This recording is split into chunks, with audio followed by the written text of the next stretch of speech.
All right, so I can't be with you today, but I really want to talk to you about this book so that you'd have some ideas about what you might want to read next. All right, so if you like this book, like the way it sounds, put it on your next list and maybe think about reading it in the future. I know it's backwards for you, you can't quite read it, but if you can, read backwards, it says The Ocean at the End of the Lane by Neil Gaiman. All right, I finished this book in about 2 sittings. That's how compelled I was to keep reading it.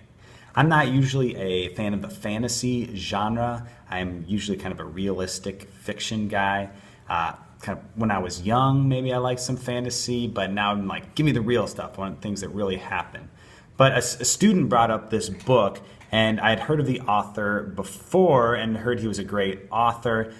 So I decided to pick up the book, give it a chance, and stretch myself into this fantasy genre.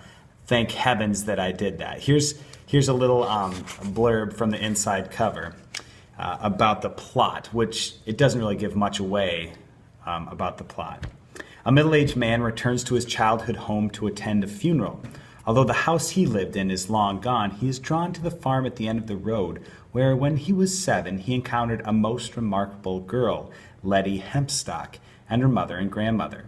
He hasn't thought of Letty in decades, and yet as he sits by the pond, behind the ramshackle old farmhouse where she once lived, the unremembered past comes flooding back. And it is a past too strange, too frightening, too dangerous to have happened to anyone, let alone a small boy.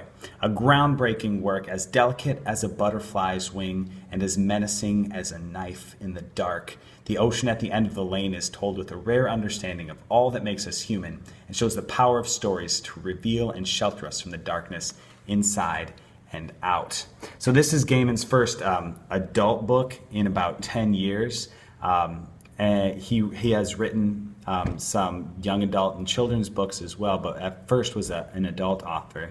And there is a brief sexual moment, but it's nothing graphic. But if that were to make you uncomfortable, maybe a reason why you want to skip that part of the story or not read it. The story is through the eyes of a child, but the themes and the terror is made for an adult. There were moments when I felt like there was an electrical current running through my body. There's this moment on, let's see, page 81 here, where the main character is running away from something. I'm not going to tell you what, all right, but he's running.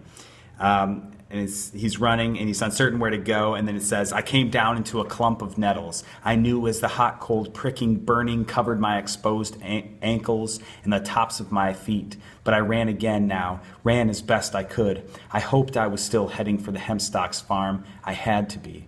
I crossed one more field before I realized that I no longer knew where the lane was, or for that matter, where I was.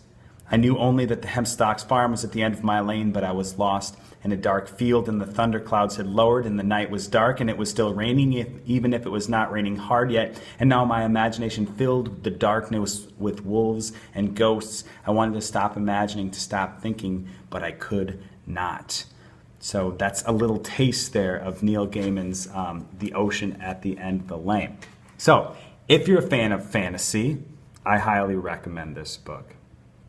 I just watched the first 2 episodes of Stranger Things last night, and that kind of freakiness that's in that, it's in here a bit too.